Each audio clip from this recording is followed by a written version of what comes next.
परवा मी कुठेतरी व्हिडिओ पाहिला, काहीतरी कोणीतरी आरोपी सुटला आणि इथं काहीतरी गाडीमध्ये तमाशा आणि काय झालं.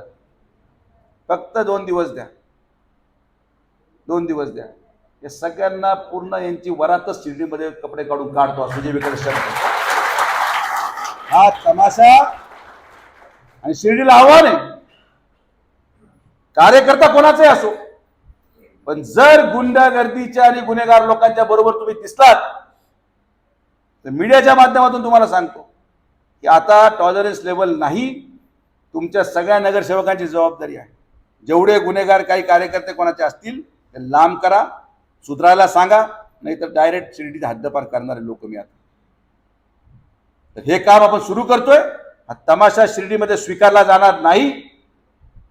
कोणी असो, मतदानासाठी लाचारी पत्करणं आम्ही सोडलंय. शिर्डी सुरक्षित राहील, आमच्या महिला सुरक्षित राहतील, मुली सुरक्षित राहतील.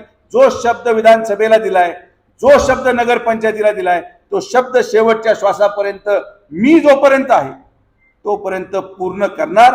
ही खात्री मी शिर्डीच्या आमच्या माता भगिनींना देतो. लोकांना वाटलं पाहिजे नाही राव आम्ही याला निवडून दिलं काय, संक्रांतीला त्यांनी आम्हाला लक्षात ठेव. ज्या लोकांच्या घरामध्ये दुःखद घटना घडतात त्याचा चार्ट बनवला पाहिजे, घरांवर केलं पाहिजे, सुखदुःखात सहभागी झालं पाहिजे. हे कामं तुम्ही करायला सुरू करा. हे तुमचे काम आहे, यासाठी जनतेने निवडून दिलंय. महिला जाऊ शकत नाही, तुमच्या पुरुषांना पाठवा.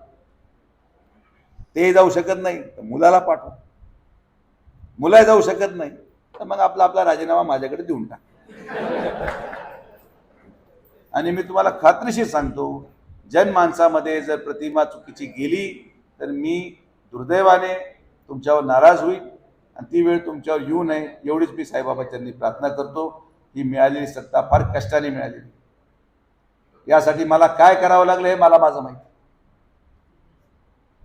पण ही सत्ता टिकवणं आता तुमची जबाबदारी आहे. तुमचा सन्मान झालाय. साईबाबांच्या या पावन भूमीमध्ये आपल्याला सेवा करायची संधी बाबांनी दिली, बाबांनी आशीर्वाद दिला.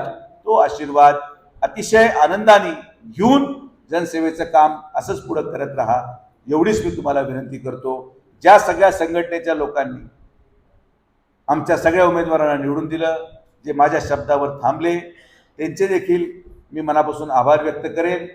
निवडून येणाऱ्यापेक्षा माझ्या नजरेत थांबणारा माणूस हा जास्त मोठा असतो आणि म्हणून थांबलेला माणूस हा माझ्यासाठी नगरसेवकच आहे, हे मी आवर्जून सांगतो. विठ्ठलराव, तुम्ही हा कार्यक्रम घेतला, पुढे परत तुम्ही निवडणूक लढा. मी या लोकतांत्रिक प्रक्रियेमध्ये विश्वास ठेवणारा माणूस. नगरपालिका निवडणूक होऊ द्या, आपलं ग्रामपंचायतची निवडणूक होऊ द्या, लोकसभा होऊ द्या, विधानसभा होऊ द्या, भाषण हे विकासावर झाले. व्यक्तिगत टीका, व्यक्तिगत हल्ले, व्यक्तिगत आरोप आणि बोट लावायचे काम कृपया करून कोणी करू नये. मी सरळ चालणारा माणूस आहे. बऱ्याच दिवसानंतर मला परत सरळ चालायची सवय लागलेली आहे. मी शांत मार्गाने कमलाकर भाऊ चाललो. सरळ सरळ चाललेल्या माणसाला उगीच बोट लावणं काय काम. ज्यांनी त्यांनी आपलं घर सुरक्षित ठेवा. मी माझं कुटुंब सुरक्षित ठेवतो आणि माझं कुटुंब हे राहता तालुका आणि शिर्डी विधानसभा मतदारसंघ आहे आणि हे पूर्ण सुरक्षित ठेवण्याची जबाबदारी सुद्धा घेतली आहे. माझ्या कुटुंबाला हात लावू नका, माझ्या शिर्डी विधानसभेच्या परिवाराला हात लावू नका. मी पण तुम्हाला डिस्टर्ब करणार. Do not disturb. DND नाहीतर मग PhD.